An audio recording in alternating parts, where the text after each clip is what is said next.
그 하나님 나라와 영적 전쟁에는요, 한 가지 패턴이 있습니다. 하나님 나라가 강력해지면 항상 이 사단의 영적인 도전이 강력해진다라는 겁니다. 그러면 두 나라가 충돌하게 되면 뭐가 일어납니까? 영적인 전쟁이 일어납니다. 기독교 역사는 항상 이렇게 반복되어 왔습니다.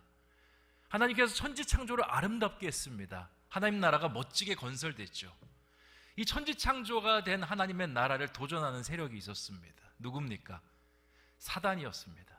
사단이 뱀의 모양을 하고 아담과 하와를 유혹했습니다. 그리고 하나님의 나라를 망가뜨렸습니다.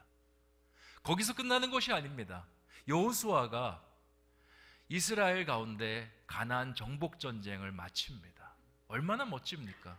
그 가나안 땅, 젖과 꿀이 흐르는 땅이 이제 이스라엘의 나라와 영토가 됩니다. 그런데 사단이 이것을 가만두지 않습니다. 방해하기 시작합니다. 여리고성은 손 하나 까딱대지 않고 하나님의 그냥 온전한 능력으로 다 부셔뜨리는데 작은 성 아이성 전투에 패배합니다. 그 배경에는 사단이 있습니다. 사단이 아간이라는 사람 마음속에 들어가서 신할산 값진 외투와 금덩어리 은덩어리를 훔치게 합니다. 그래서 그 전투에서 패배하도록, 하나님의 역사가 반감되도록 그렇게 만든 겁니다. 오늘 말씀도 똑같습니다. 초대교회가 부흥하려고 하자 사단이 이것을 가만히 두지 않습니다. 우리의 신앙도 마찬가지입니다. 우리가 성령 충만하고 은혜 충만하잖아요. 각오하셔야 됩니다. 영적인 전쟁이 있을 것이다. 영적인 공격들이 있을 것이다. 대비하고 방어를 해야 우리의 마음을 지킬 수 있습니다. 오늘 사단은요, 아나니아와 삽비라라는 사람을 택해서 이 초대교회를 공격합니다. 사도행전 5장 1절 2절 말씀 같이 한번 읽어보도록 하겠습니다. 시작. 아나니아라 하는 사람이 그의 아내 삽비라와 더불어 소유를 팔아 그 값에서 얼마를 감추매 그 아내도 알더라. 얼마만 가져다가 사도들의 발 앞에 두니. 아멘. 이 아나니아와 삽비라가 어떤 관계입니까? 네, 부부 관계입니다.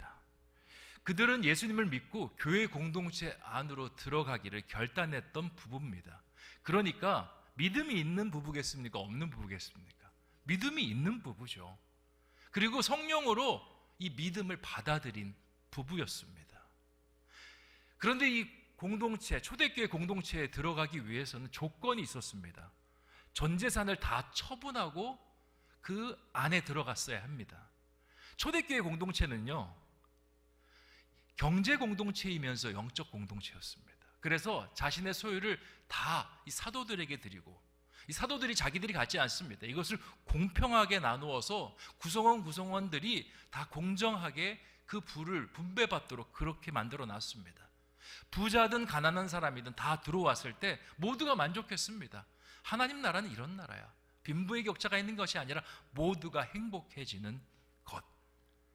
그런데 모든 사람들이 만족하진 않았습니다. 아나니아는요, 뭔가 좀 아깝다라는 마음이 들었습니다. 자신이 갖고 있는 재산은 이만큼인데 이만큼을 처분해서 평균을 만드니까 손익계산이 머릿속에 딱 들어옵니다. 아, 내가 낸 것보다 적게 받을 것 같은데 어쩌면 좋지? 큰 손해일 것 같은데 어쩌면 좋지? 공동체는 들어가고 싶은데 손해보는 것이 너무나 싫습니다. 그래서 돈의 일부를 따로 챙깁니다. 모르겠지라고 생각합니다. 왜냐? 이 사도들이요, 특별히 검사 안 했습니다. 막 옷을 뒤져가지고 돈 나오면 한 대씩 뭐 때리는 것도 아니고요. 그냥 받으면 성령께서 주신 거니까 그냥 받아서 똑같이 나눴습니다. 그러니까 속이더라도 걸리지 않고 부부만 입단속을 하면, 부부 사이만 안 나빠지면 이것은 완전 범죄라고 생각을 했던 겁니다. 그런데 그 생각은 틀렸죠. 성령이 교회 안에 역사하는 것을 간과했습니다. 이 19세기가 낳은 이 설교 왕이라는 사람이 있습니다. 찰스 스펄전 목사님인데, 지금도 그 스펄전 목사님의 설교책은요, 신학생들에게 어떤 설교의 텍스트로 그렇게 자주 사용되고 읽혀집니다. 스펄전 목사님이 설교를 할 때 사람들의 마음이 뜨거워지고요, 감동이 일어났습니다. 그래서 그 교회 안에, 스펄전 목사님 담임하는 교회 안에 많은 성도님들이 몰려들기 시작했습니다. 매주 하나님의 능력의 말씀, 힘있는 말씀이 선포되니까 사람들 다 감동받고 은혜 충만했습니다. 그리고 목사님이 얼마나 말씀을 잘 풀어내는지 사람들이요 완전히 성경 안에 깊숙이 들어갈 만큼 굉장한 말씀을 선포했습니다. 이런 말씀을 선포하기 위해서는요 준비가 굉장히 많이 필요합니다. 매일 성경을 보고 묵상하고 하나님 주시는 말씀을 내 삶에 적용하면서 그렇게 말씀을 만들어내야 됩니다. 목사님 그렇게 하셨습니다. 그런데 어느 날 설교 본문을 또 준비하고 말씀도 다 원고에 써서 올라왔는데요 성령께서 갑자기 이상한 일들을 막 일으키십니다. 원고에 있는 말을 하는 것이 아니라 원고에 없는 말을 막 시키기 시작합니다. 그 내용은요 누군가를 정죄하는 말입니다. 지금 여기에 속이는 사람이 있습니다. 주인의 돈을 가로채서 횡령하는 나쁜 사람이 있습니다. 지금 자기는 이것을 모를 것이다, 완전 범죄라고 생각하지만 성령은 알고 계십니다. 더 큰 죄를 짓기 전에 어서 돌아오십시오. 목사님이 그렇게 설교 중에 선포하신 겁니다. 설교가 끝난 다음에 제일 먼저 후회하는 사람이 목사님입니다. 내가 왜 그런 얘기를 했을까? 혹시 성도 중에 그런 사람이 있어서 시험 들어서 떠나면 어떡하지? 왜 내가 원고에도 없는 그런 말을 했을까? 왜 하나님께서 그런 말을 나에게 하도록 시켰을까? 후회하고 있는데요 예배가 끝난 다음에 어떤 청년이 찾아왔습니다. 그리고는 목사님 앞에 무릎을 꿇습니다. 목사님, 어떻게 알았는지 모르겠지만 죄송합니다. 제가 저희 주인의 돈을 훔쳤습니다. 그리고 그것을 횡령해서 제 주머니에 채웠습니다. 목사님, 제발 부탁이니 그 주인에게 이야기하지 말아 주십시오. 제가 반드시 변제해서 다 갚겠습니다. 목사님은요 그 사람이 누군지도 몰랐습니다. 그냥 성령의 감동에 따라서 이야기를 했더니 그런 일이 벌어진 겁니다. 목사님은 생각했습니다. 왜 하나님께서 나에게 이런 입술을 열어주셨을까? 교회가 성장하기 시작하면 항상 교회에 영적으로 약한 사람들이 사단의 재물이 되기 때문에 하나님께서 그걸 막으시려고 그렇게 했던 겁니다. 베드로 전설을 보면요 사단은요 우는 사자와 같이 두루 삼킬 자를 찾으러 다닌다고 합니다. 성령 충만한 공동체 속에서 떨어져 있는 존재들을 찾고 있습니다. 아프리카에 있는 세렝게티 공원에서 그 얼룩말들과 이렇게 뛰어노는 동물들을 보면 늘 사자의 먹이가 되는 존재들이 있습니다. 무리 안에서 떨어져 나온 존재들, 그들을 삼키고 그들을 넘어뜨립니다. 사단은요 그렇습니다.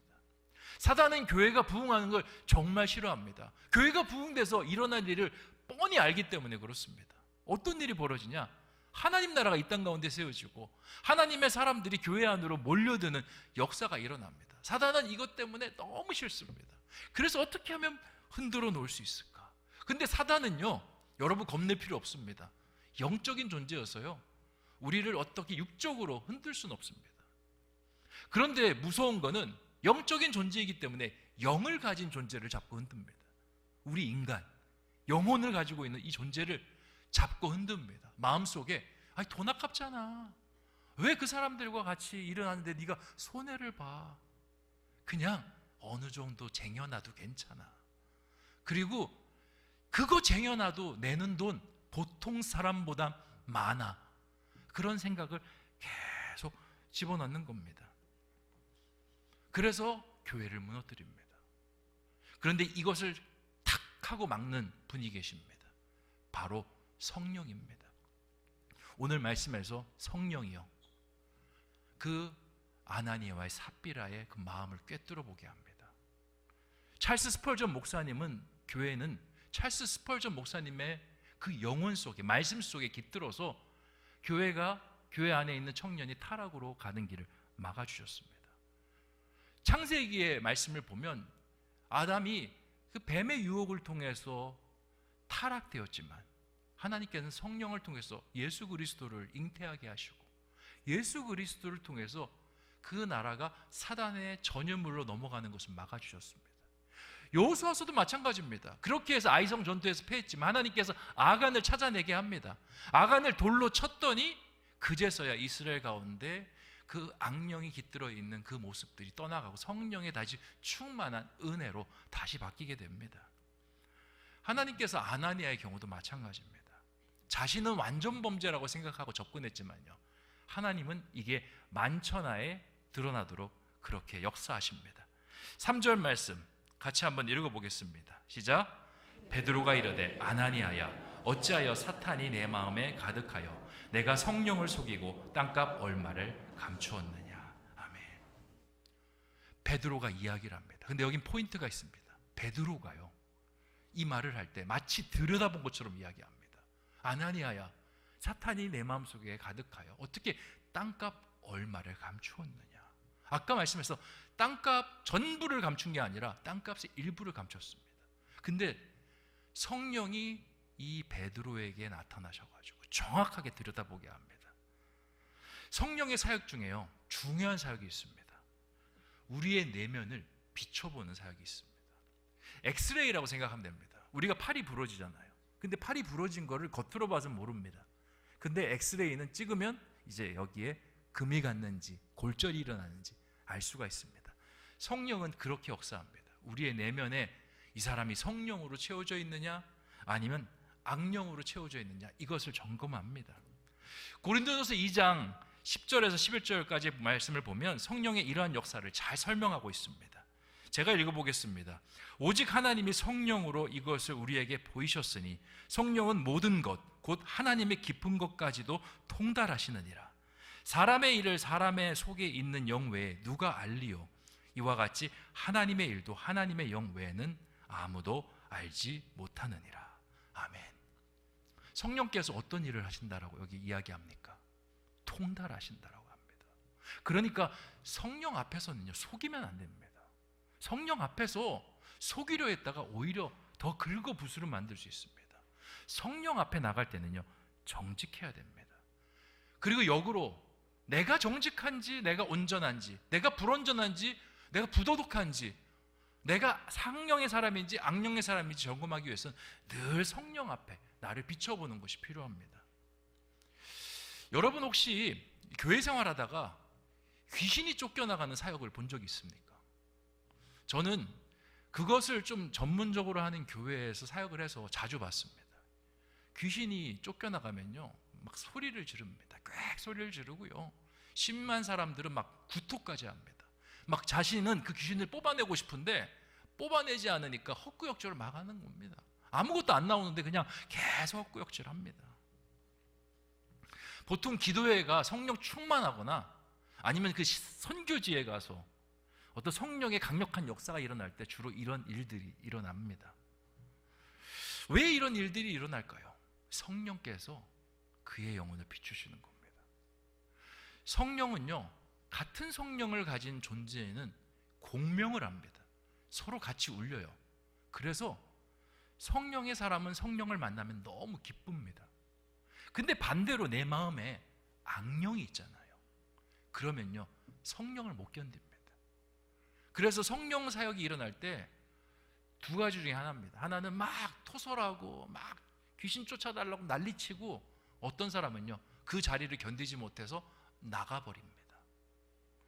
가룟 유다가 나중에 그 마음속에 사단이 들어왔을 때 예수님과 함께 있지 못하고 나가버린 것처럼 그렇게 나가버립니다. 이런 이야기를 하면요, 성도님들 중에 표정이 굳어지는 분이 있습니다. 물론 양심의 가책이 있어서 지금 목사님 말씀하시는 내가 계속 기도해서 막 이럴 거면 어떡하나 걱정하시는데요, 걱정하실 필요는 없습니다. 여러분 금요일 날 피곤한데도 이 자리에 오실 정도 성도님들은요, 성령의 사람입니다. 아멘이십니까? 성령이 충만히 좀 떨어질 수 있지만 성령과 늘 동행하는 사람입니다. 우리가 성령과 동행하고 성령과 함께 있으면 아까 말씀드렸지, 이 사이렌 같습니다. 그 사이렌이 우리에게는 좋은 멜로디처럼 들리는데 사단에게는요, 아주 불편한 소리로 들립니다. 그래서 공존할 수가 없습니다. 걱정해야 될 사람들이 있다라면 성령과 관계가 끊어진 사람입니다. 성령과 관계가 끊어진 사람은 어떤 사람일까? 성령은요, 계속 아까 듯이 알람이라고 그랬죠. 근데 그걸 무시하는 사람입니다. 주일날 교회를 나와야 됩니까? 나오지 말아야 됩니까? 나와야 되죠. 근데 안 나와도 괜찮아. 한 번쯤은 괜찮아. 1년에 월차도 있잖아. 12번 정도는 괜찮아. 이 말을 듣고요, 거기서 계속 알매도 불구하고 거절해 나가잖아요. 그러면 성령이 점점 내면에서 사라집니다. 말씀을 읽어야 되고 기도를 해야 된다는 건 아는데 그걸 성령께서 계속 깨우쳐 줍니다. 근데 그걸 거부하고 자꾸 이 죄악으로 머물러 있으면요, 그 사람들이 걱정해야 됩니다. 아나니아 삽비라도 처음부터 돈을 훔쳐야겠다 생각했을까요? 아닙니다. 돈을 훔쳐야겠다는 사람이 생각했던 사람은요, 교회 공동체로 들어올 생각도 안 했을 겁니다. 은혜 받았습니다. 교회 공동체로 들어오고 싶은 마음 굴뚝 같았는데 막상 들어오려고 하니까 속삭입니다. 그거 다 가지고 갈 거야. 조금 남겨서 쟁여놔. 사람이 좀 돈이 있어야 그래도 어려운 일이 있으면 좀 쓰고 그러지. 그리고 그 공동체가 평생 있을 것 같아. 그 나오면 돈 받을 수 있을 것 같아. 없어. 계속 그렇게 속삭입니다. 그 말에 먼저 부부 중에 한 사람이 넘어갔을 겁니다. 그리고 아내가 넘어가면서 그렇게 마음을 넘겼을 거예요. 그러니까 우리는요, 늘 성령 위에 서 있어야 됩니다. 성령을 통해서 내 마음이 지금 선한 방향으로 가고 있는지 아니면 악한 방향으로 가고 있는지, 내가 지금 온전한 신앙인지 그렇지 않은 신앙인지 그것을 확인하는 것이 필요하다라는 겁니다. 4절을 보니까 베드로가 아나니아의 잘못을 계속적으로 지적합니다. 또 하나의 잘못이 있습니다. 4절 말씀 같이 한번 읽어보겠습니다. 시작. 땅이 그대로 있을 때에는 내 땅이 아니며 판 후에도 내 마음대로 할 수 없더냐. 어찌하여 이 일을 내 마음에 두었느냐. 사람에게 거짓말한 것이 아니요 하나님께로다. 아멘. 베드로는요, 여기서 아나니아가 생각하지 못한 지점을 건드립니다. 그게 뭐냐? 그 판 땅, 그거 네 땅이라 생각하지? 아니야. 그거 본래부터 네 땅 아니야. 하나님께서 너에게 그 땅 주시지 않았으면 그 땅 네 땅 될 수 없어. 그런데 네가 하나님의 것을 받았음에도 불구하고 하나님의 것을 훔치고 있어 라고 이야기를 하는 겁니다. 우리가 아나니아가 되기가 너무 쉽습니다. 왜냐? 우리가 누리고 있는 모든 건요, 우리 게 아닙니다. 내가 갖고 있는 시간, 내가 갖고 있는 물질, 내가 갖고 있는 집, 직장, 다 하나님께서 나에게 주셨기 때문에 내가 누릴 수 있는 것입니다. 이걸 분명히 알아야 됩니다. 그러면 하나님께서 주셨으면 이것을 사용할 때 어떤 방향 안에 사용해야 됩니까? 누구를 위해 사용해야 됩니까? 하나님을 위해 사용해야 됩니다. 하나님의 시간이 되고 하나님의 직장이 되고 하나님의 자녀 양육이 되고 물질이 되고 모든 것이 돼야 되는 겁니다. 근데 아나니아가 이걸 잃어버렸습니다. 이 땅, 내 땅이야. 내 이름이 찍혀 있으니까, 내 집 문서로 찍혀 있으니까, 내 땅 문서니까 내 땅이야 라고 사용한 겁니다. 우리가 세상을 살아가면서 심심치 않게 아나니아의 죄를 범합니다. 여러분의 시간 여러분 게 아닙니다. 하나님 겁니다. 어떤 부자가 예수님 비유하지 않습니까? 창고에다가 재물을 가득 재워 놓습니다. 그리고 난 이제 노년의 평안을 누리겠노라 했는데 주님께서 말씀하십니다. 내일 이 사람의 영혼을 데려가면 그것이 누구의 것이 되겠느냐? 하나님께서 시간을 허락하지 않으시면 이 모든 것들이 다 허무하게 무너짐을 이야기하고 있는 겁니다. 하나님은요, 하나님께서 주신 것을 소중히 여기는 사람에게 더 줍니다. 시간을 하나님께 사용하는 사람은 하나님께서 시간의 복을 주시고요, 물질을 하나님을 위해서 사용하고 하나님 안에서 구별되게 사용하는 사람은요, 하나님께서 물질의 복을 주십니다. 하나님은 상응의 복과 상응의 화를 주십니다. 눈에는 눈, 이에는 이. 하나님께서 벌을 할 때만 눈에는 눈이 아니라 축복을 할 때도 똑같습니다. 네가 시간의 축복을 줬으면 네가 장수하리라. 네가 물질의 복을 하나님 앞에서 드리면 네가 물질의 복을 누리리라. 하나님께서 이렇게 역사하시는 겁니다. 5절을 보니까요, 이 심판의 소리가 다 끝난 다음에 하나님의 심판의 말씀이 다 끝난 다음에 하나님의 심판이 실제로 임합니다. 5절 말씀도 같이 한번 읽어보겠습니다. 시작. 아나니아가 이 말을 듣고 엎드려져 혼이 떠나니 이 일을 듣는 사람이 다 크게 두려워하더라. 아멘. 너무 안타깝지 않습니까? 결국에는 교회 공동체로 들어왔고 재산도 드렸던 사람이 그냥 허무하게 그 자리에서 죽는 일이 벌어지고 맙니다. 근데 저는 좀 아나니아 편인 것 같아요. 원래 조금 약간 불온전한 사람들은 불온전한 사람 편이지 않습니까? 우리가 다 뭐 아나니아를 비난할 수 있습니까? 우리도 아나니아처럼 사는 모습이 얼마나 많습니까? 성경을 읽다가 조금 하나님 앞에 좀 불만이 올라오더라고요. 하나님, 아니 이걸로 죽이는 건 좀 너무하죠. 요즘 우리 중고등부 학생들 얘기도 있잖아요. 이거 에바죠, 하나님. 안 그렇습니까? 조금 이 정도 잘못으로 그냥 죽였다? 좀 이상하지 않습니까? 앞에서 살펴봤던 아담과 하와 때문에 이 땅에 죄가 들어오고요, 그리고 인간이 죽을 수밖에 없는 운명이 됐습니다. 그러니까 이 생명을 건드렸기 때문에 그런 벌을 받는 건 당연합니다. 아간요? 아간 때문에 아이성 전투에서 얼마나 많은 희생자가 났는지 모릅니다. 그 가족들의 원통함을 달래려면 아간의 목숨을 내어줘야 됩니다. 돌을 쳐서 그가 심판을 받는 것이 마땅합니다. 그런데 아나니아는 희생자가 없습니다.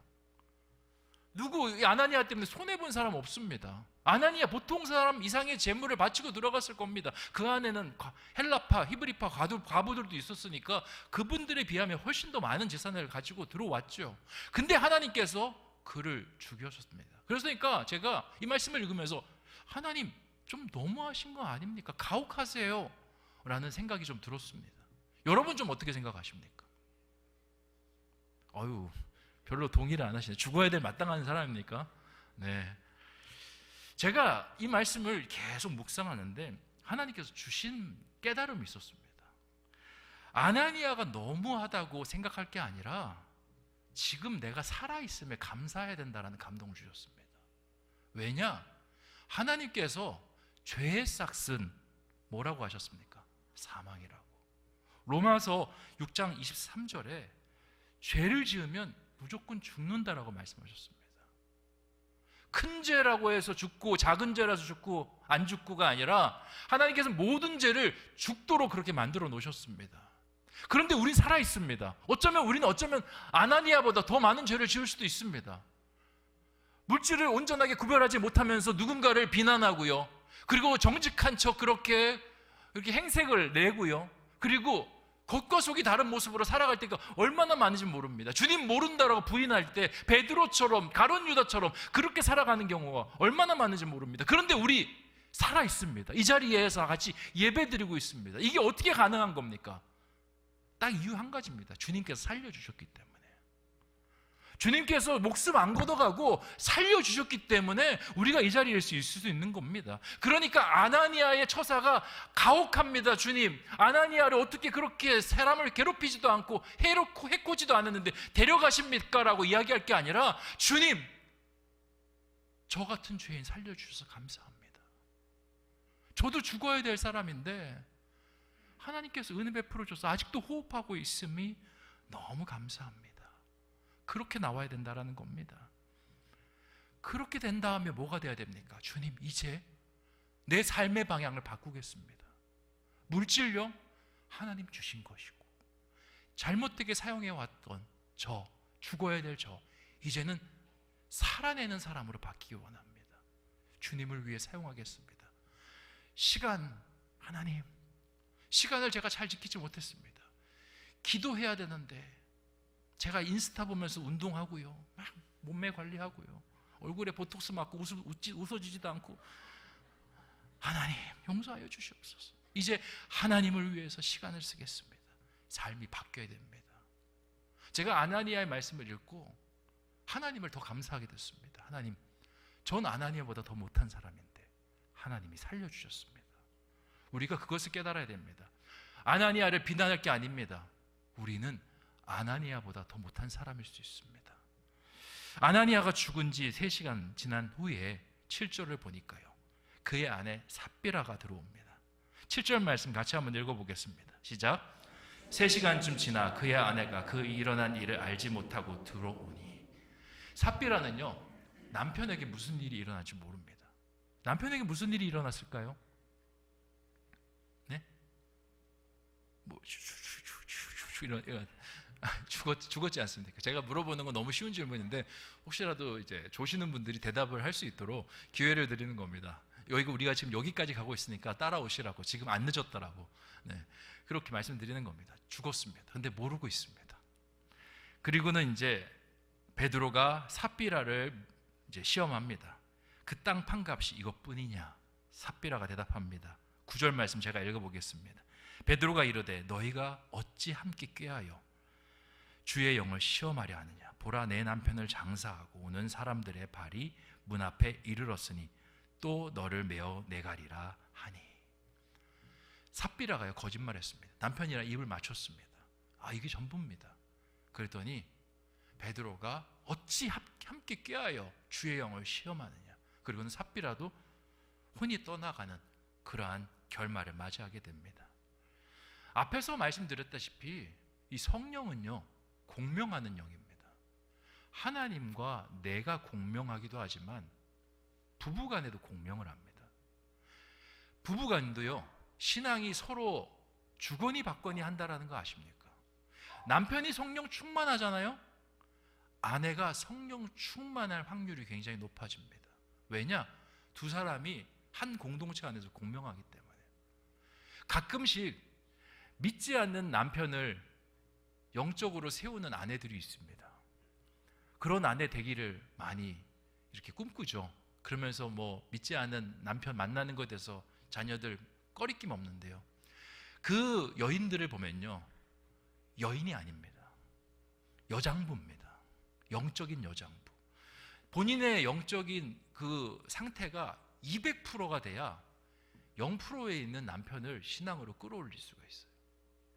근데 자기는 신앙이 그냥 주일송수만 하는 100% 그냥 신앙입니다. 평소에는 좀 떨어지는데 8, 90. 근데 믿지 않는 여자 만나잖아요. 그러면 둘 다 50, 50입니다. 확 떨어집니다. 40도 안 돼, 80도 안 돼, 80밖에 안 되면 40, 40, 30, 40. 그렇게 교회를 떠납니다. 우리 자녀들 그렇게 결혼하고 나서 신앙이 무너진 자녀들 얼마나 많습니까?